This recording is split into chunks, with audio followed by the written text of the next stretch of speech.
Hola, muy buenos días. Mi nombre es Abner Uriel Abisaí Leal Pellicer. Soy de cuarto batch jurídico, sección C.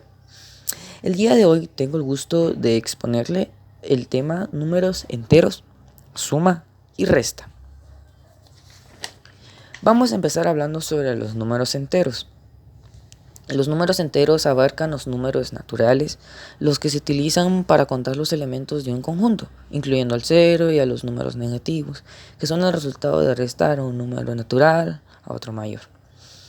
Además de todo lo expuesto, también podemos tener en cuenta el hecho de que los números enteros nos sirven de igual manera para establecer la altura de un monumento o de un elemento natural. Podemos también saber el peso, entre muchas cosas. Podemos mencionar un ejemplo. Puedo decir que mi amigo tiene el peso de 150 libras y una altura de 2 metros, entre muchos ejemplos. Los números enteros negativos tienen diversas aplicaciones prácticas, como ellos se pueden señalar una temperatura bajo cero.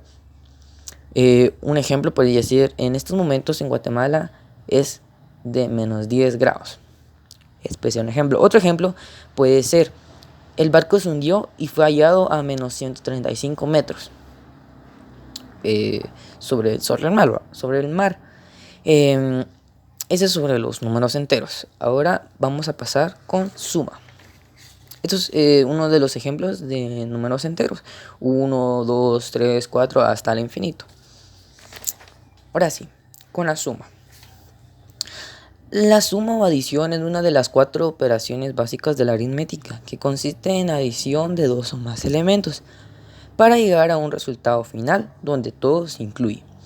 El símbolo de la suma es el símbolo más y se intercala entre los elementos que se quiere sumar, como por ejemplo 2 más 3 igual a 5.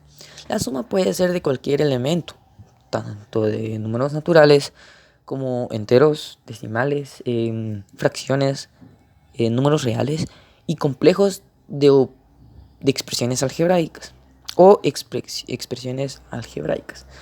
Al realizar una operación de suma se tienen dos partes o elementos, que estos son conceptos básicos que a uno le enseñan cuando uno está en la primaria o cuando uno está empezando a estudiar. Tiene dos elementos, sumando y el resultado, que es el total. Entonces, este tema lo considero que es muy básico. Creo que la mayoría lo conocen y es fácil de hacer. Entonces, vamos a pasar con el siguiente tema. Estos son unos ejemplos que podemos tener aquí. El símbolo más, este es el símbolo de la suma, la adición. 5 más 1 igual a 6, 10.2 más 8.1 es igual a 18.3, 10 más 20 da 30, 2 más 3 da igual a 5. Ese es uno de los ejemplos. Vamos a pasar con el siguiente. La resta. La resta también es conocida como la sustracción. Es una operación que consiste en sacar, en recortar, reducir. Se puede decir de diferentes maneras. Es una de las operaciones esenciales de la matemática y se considera como la más simple junto a la suma, que es el proceso inverso. ¿Okay? En la suma se aumenta y en la resta se quita.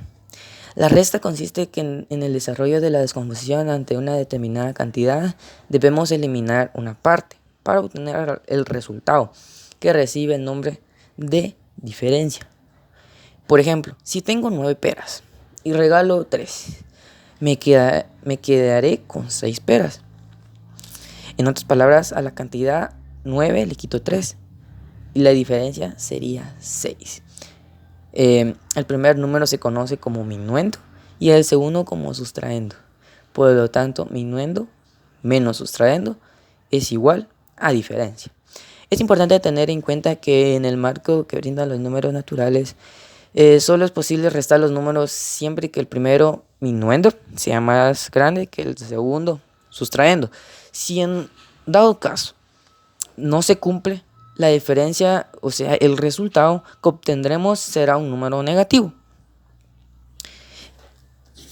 Aquí tenemos algunos ejemplos de De resta, 10 menos 2 igual 8, 21.5 menos 1.0 da igual a 20.5, 5 menos 2 es igual al 3. Conclusiones. Primero con los números enteros. Se puede decir que los números enteros es un elemento del conjunto numérico que contiene los números naturales, del 0 hasta el infinito. En cuanto a la suma, es una operación aritmética que consiste en reunir varias cantidades en una sola, que se representa con el signo más. Por último, la resta. Es una operación aritmética que consiste en quitar una cantidad, o sea, sustrayendo de otra, el minuendo. Para averiguar la diferencia entre las dos, se representa con el signo menos. Bueno, esta ha sido mi pequeña exposición. Creo que ha sido uno de los temas más sencillos, uno de los temas que a uno se le enseña prácticamente en la primaria, cuando uno está empezando a estudiar. Y solo, muchas gracias por su atención.